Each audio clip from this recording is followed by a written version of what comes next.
Our final speaker is Kevin Noertker, co-founder and CEO of Ampaire, an aerospace startup based in LA. Ampaire is on a mission to be the world's most trusted developer of practical, compelling electric aircraft.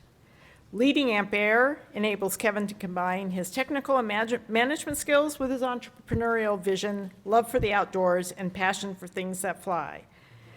Kevin graduated with honors from Caltech, and prior to Ampaire, Kevin was at Northrop Grumman leading the development and deployment of advanced aircraft and satellite technologies. Kevin's committed to building communities and connecting the world. Please welcome Kevin Noertker. I guess I'll just start by saying it's an absolute pleasure to be back here at the Electric Aircraft Symposium by the CAFE Foundation.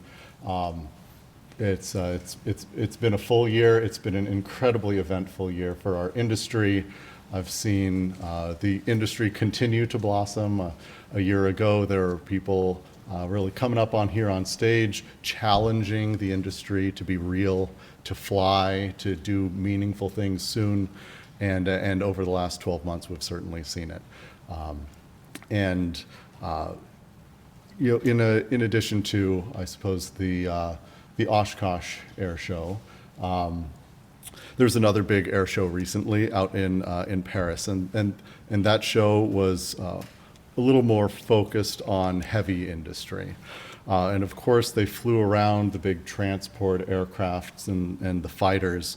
But for the first time, a new segment was getting a lot of serious attention. And that segment was electric aircraft. There's an investment bank, Jefferies, who issued a report and noted that, and I quote, "Something is up," end quote. Because environmental concerns and issues were emerging as a major risk to commercial deliveries of aircraft. And so that has presented us with an incredible challenge, as well as an incredible opportunity in this industry. Another report that was put out by another big bank, UBS, coming out of that air show, wrote that in their view, the technological shift toward hybrid electric aviation could happen much sooner than was originally anticipated. They estimated a nearly $200 billion market between the late 2020s and 2040 for the delivery of 16,000 new aircraft. Hybrid electric is what they projected, mostly from general aviation up through light business jets and regional planes. And they concluded their report by saying the future belongs to hybrid electric. Now, I would include that the future can also belong to fully electric. But this is a conversation much different than what we've ever really heard in the past, and is just an incredibly exciting bit of progress that we've seen, especially because when bankers start salivating over new industries, you know that something legitimate is going on. They don't really waste their time with pie-in-the-sky ideas. And so certainly that's a great bit of validation for our industry. So if you're flying something that's powered by a Continental or Lycoming engine today, or maybe a PT6 or a Williams engine, you might be wondering, when will I be able to fly in an aerial Tesla? And will that be anytime soon? And oh, wow, we went forward a bunch of slides there, but we can go back. Okay. There we go. We're going to hope that it doesn't auto move forward. Otherwise, I'll have to speak very quickly. Okay, and the reason I believe that we will see electric aircraft, and that people in this room even will be able to own and fly electric aircraft very soon, is because there's a significant wave, you've heard about it today and yesterday, the significant wave of technology innovation. Innovation in battery technology, aircraft design, and electric propulsion systems. I think a lot of folks here at the EAA can relate to this relentless desire to innovate. EAA is a showcase for experimentation. It's the eagerness of aviation users at the grassroots level to embrace new technology and bring it into the aviation industry. These are new ideas for making aviation better. And we're all very cost conscious with our flying. So reducing cost means that if we're private pilots, we can take advantage of more capable aircraft and fly much, much more. And for charter and regional operators, they have a better chance of operating at a profit on more routes than ever before, and providing better services to underserved communities, and offering more travelers the efficiency of traveling point to point or to major hubs.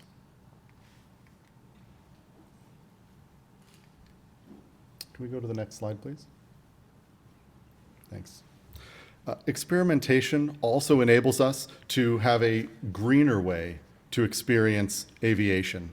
As we learn more about the impacts of global CO2 and other emissions, every segment of transportation will be called to contribute to the solution.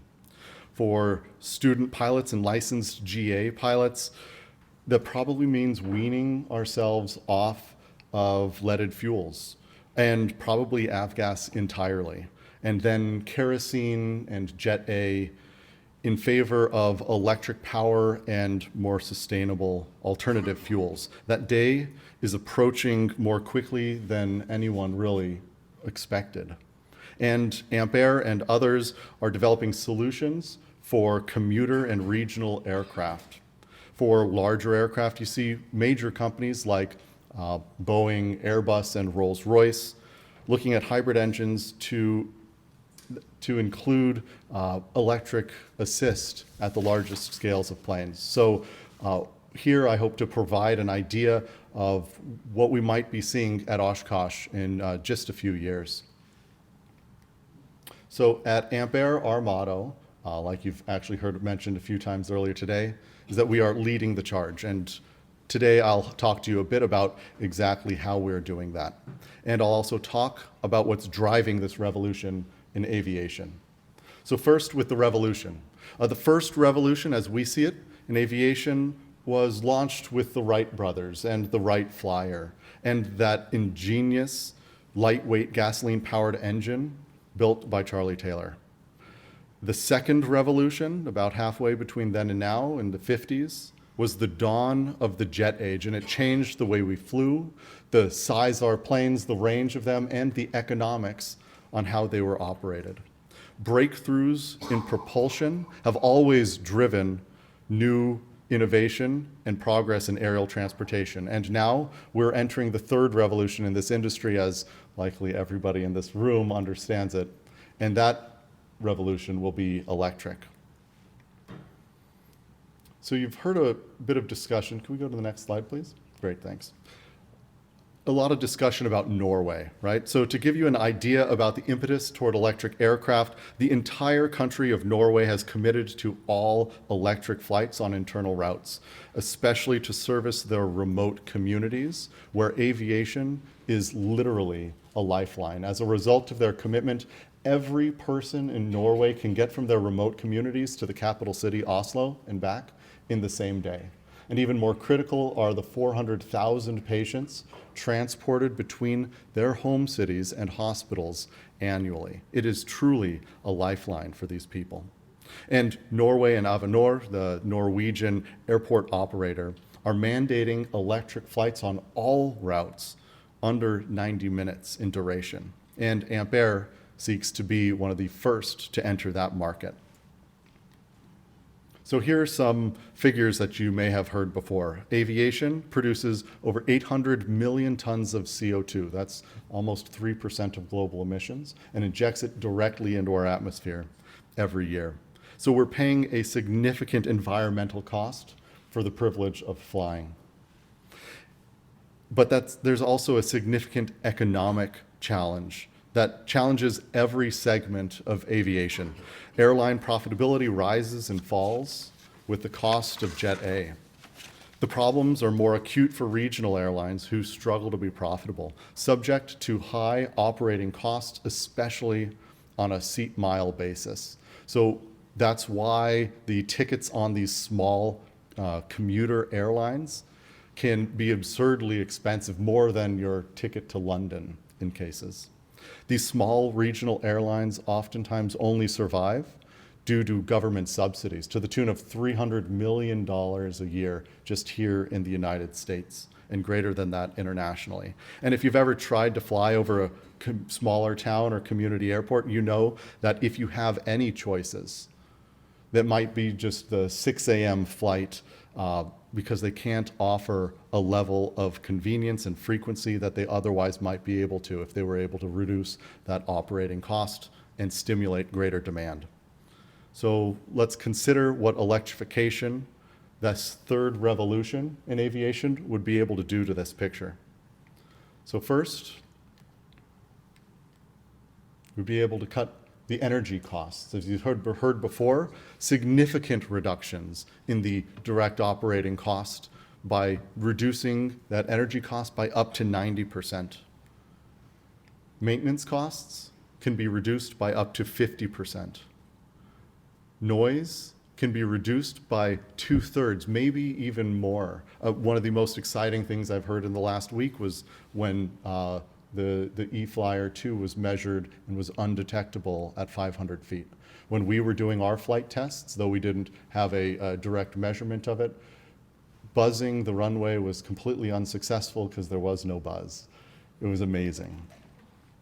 And we could earn the goodwill of the neighborhoods and the communities around airports who are currently up in arms trying to shut down airports like Santa Monica because of loud takeoffs and landings.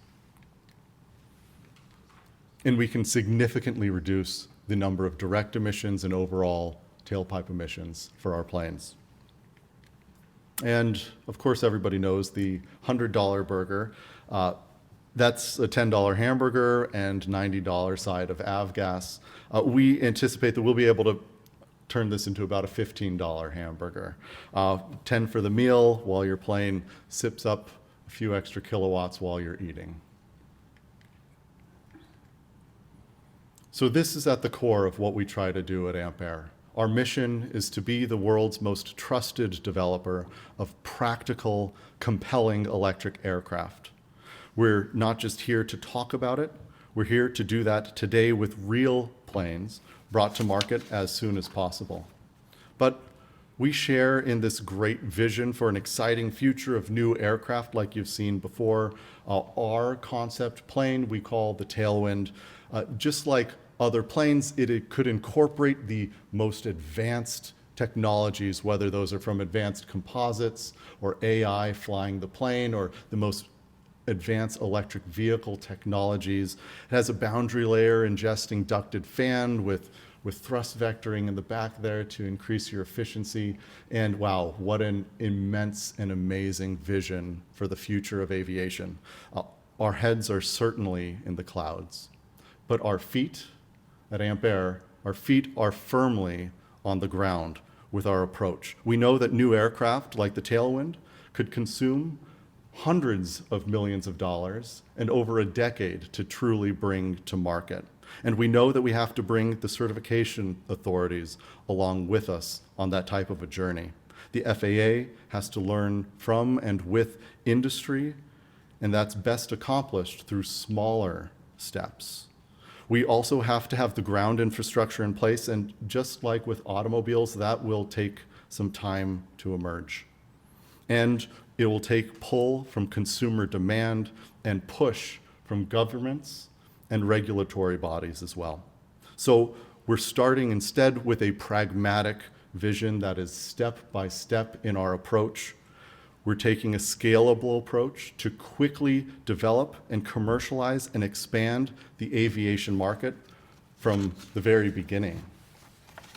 So we're starting with retrofits. Let's see if this transitions. Could you please there you go. So we're starting here with a proven airframe and a hybrid design. It's partially electric, partially combustion conventional engine. This provides redundancy and perceived and potentially true improved safety. This proven Cessna Skymaster retrofitted, modernized, and transformed into the forerunner of increasingly capable hybrid and all-electric aircraft. This is what we call the Ampaire electric eel. For those of you who like puns, EEL is an inversion of 337, a Cessna Skymaster designation.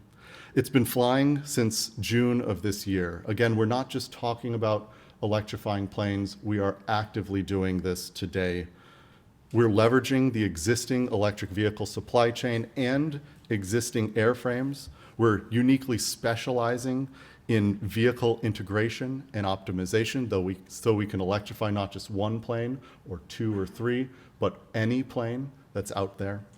We're opening up the regulatory agenda with almost daily conversations with regulators, and we are building trust early with our end users. And the reason we're building trust is because it is at the core of the industry.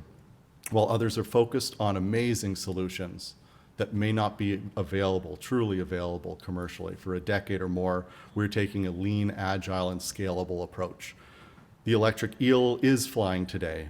It'll enter flight trials by the end of this year in partnership with Mokulele Airlines, flying their airline routes, albeit without paying passengers at first, on their inter-island routes over in Hawaii.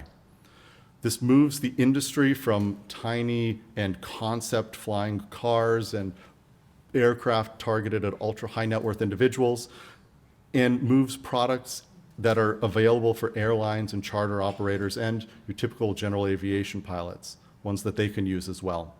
So we have 3 airframes in-house, 1 for flight testing, 2 for ground testing, and our 3rd is on its way, probably should arrive in just a few weeks. So this plane will come with options for 4 or 6 seats, a pressurized and unpressurized version. Our electric propulsion system is at 160 kilowatts. The 2 engine options which we'll provide are a standard avgas engine for earliest adopters, but then also a hybrid diesel option, which provides that first step toward weaning off of avgas. Capacity is endurance, is about 2 hours with a range, a design range of 200 miles. Our longest flights to date have been well over an hour. Climb at 1,200 feet per minute, and all of this while saving over 50% on your direct operating costs. So this approach with retrofits, while it comes with some challenges, is a similar approach to how Tesla started with their first product, a lean, agile, and scalable approach, much like the Tesla Roadster, an exciting low-volume car that was launched the electric revolution in ground transportation. Now that's what we need to do in order to get planes into market quickly, commercially, for aviation. We're bringing it to market as quickly as possible. We believe that over the course of the next 30 months, we'll be able to receive a supplemental type certificate so that we'll be able to receive FAA approval for commercial operations and have entry into service by the end of 2021. And like Tesla's roadmap, we will scale to larger planes. So here's the kind of progression that you could expect from retrofits of popular aircraft such as the Skymaster or Caravans at your 9-seat, Twin Otters at 19, to eventually bring clean sheet designs such as the Tailwind. We're designing our electric powertrain with this scalability in mind. Our system architecture allows us to scale to the 9 and 19 passenger and larger planes to capture that pole position in the regional aircraft market. And once proven on existing planes through retrofit, prior to building the complexities of designing new planes, and after becoming expert in the true sensitivities of electric aircraft design, we expect to be able to work with airframers on electrifying their existing planes as well as new aircraft models. Battery and motor technology will continue to evolve much faster than aircraft development or certification, and so our design by requirement needs to have the ability to adapt as improved technologies emerge. So this is an incredibly exciting time, and as others have mentioned, it's all about the team. And part of the reason this is exciting for me is the ability to recruit an incredibly talented team to work in these types of industries and on these types of visions. And I'm incredibly and especially proud of our team. So my fellow co-founder and chief technology officer, Corey Combs, 2 degrees out of Stanford, fell in love with electric vehicles when he nearly got ran over by one of the earliest Tesla models. He and I met while working on advanced aircraft projects at Northrop Grumman. Our senior vice president for global partnerships, Susan Ying, retired from Boeing as their director of research and technology. Our senior vice president for engineering pioneered electric and hybrid electric vehicle technology at General Motors over the course of a 30-year career. We have amazing talent from the industry giants and then startups like SpaceX and Faraday Future and some of the world's top research institutions like Stanford, Caltech, and MIT. And this team is incredibly talented and energized to make these visions that we all share here a reality. But we're not doing it on our own. We have government contracts with the US Air Force as well as with NASA. We have an investment from Continental Aviation Technologies, formerly Continental Motors Group. We've surrounded ourselves with support networks, some of the top startup support networks in the world. Techstars accepts about 0.1% of companies that try to engage with them. Elemental Accelerator supporting our flights in Hawaii. Starburst, the world's top aerospace startup accelerator, and then the Los Angeles Clean Tech Incubator. Our company has won some incredible awards, including being named one of the top 100 global clean tech companies out of 14,000 that were considered. Awards in China, Beijing, in Paris, we named the top aerospace startup there, the top electrification startup in LA. And just this past week, we were on the front page of the Wall Street Journal business and in the New York Times. So we've gotten some great recognition. But what matters most to us is not the awards, not the recognition, not the hype. What matters to us are our customers, where we will be in the co-pilot seat. We're flying on their routes and talking with their leadership, their maintenance crews, their pilots, and their customers too, because that is how you build trust. And we're building trust among the industry, the airlines, the government, and consumers. And that trust is how you become the category leader in the industry. And it's working. We have over a dozen letters of interest from airlines. Those are Part 91, Part 135 operators, as well as analogous ones around the world, such as Kenmore Air and Mokulele Airlines in Hawaii. These letters of interest represent a total fleet size of about 150 planes. In addition to letters of interest, we've also received orders. So recently, we received an order for 50 of our planes, an option for an additional 50 from a charter innovator, personal airline exchange, PAX for short. And this brings our order and option backlog up to $70 million in value. So there's an incredible demand for planes. And these operators don't want to wait for concept planes or new build designs that they know won't be able to come to market in the near term. They're very interested in bringing a practical, compelling retrofit product into their current fleet much sooner, which they understand and know will decrease their operating costs in the near term and in the long term. And so we're working with Mokulele Airlines over in Hawaii to fly starting later this year on their route. This is an amazing route, the flight between Kahului to Hana. If you've ever been to Maui, I recommend driving the road to Hana. Maybe drive back if you can, catch a ride on our plane. We'll be flying there by the end of December. And this is the first step to entering into a 6-month flight test program there on Hawaii in partnership with Mokulele Airlines. So what does this mean to you and me and to practically for the airline travelers? Well, Electrification significantly reduces operating costs, as we all know. That massively expands the number of available routes. It's easy to project a doubling of the number of available routes, and some are talking about an order of magnitude expansion when you're unlocking non-consumption in routes that maybe were previously flown but haven't been profitable for the last 20 or 30 years. Our initial market opportunity here in the small corner that we're beginning in, just the commuter segment, is a $4 billion market in a multi-trillion-dollar industry that's completely going to be upset by the people who are here in this room today.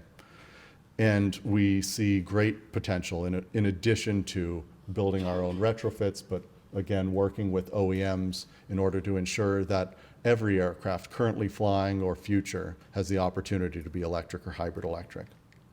So in summary, at Ampaire, we're connecting communities by building electric planes that are cleaner, quieter, and significantly less costly to operate. We're not just talking about it. We're not just talking about vision or projections or making promises. We're actually doing this today. We're flying the world's largest hybrid electric plane over in California, and we will continue to be at the forefront of the industry. So we're not just delivering on this promise, we are leading the charge. And we're looking for partners, collaborators, and investors. I think we're all here because we know that this is not an industry where you work on your own in a vacuum or in isolation. This is where we need the full community to support, to collaborate, to engage in stakeholder meetings where necessary on all of the shared obstacles, hurdles, and opportunities that we'll engage on together. We're looking for those partners and collaborators. Ultimately, we're looking for a lot of very excited pilots, which there seems to be no shortage of at events like this. So I'm Kevin from Ampaire, and I sincerely invite all of you to come fly with us. Thank you.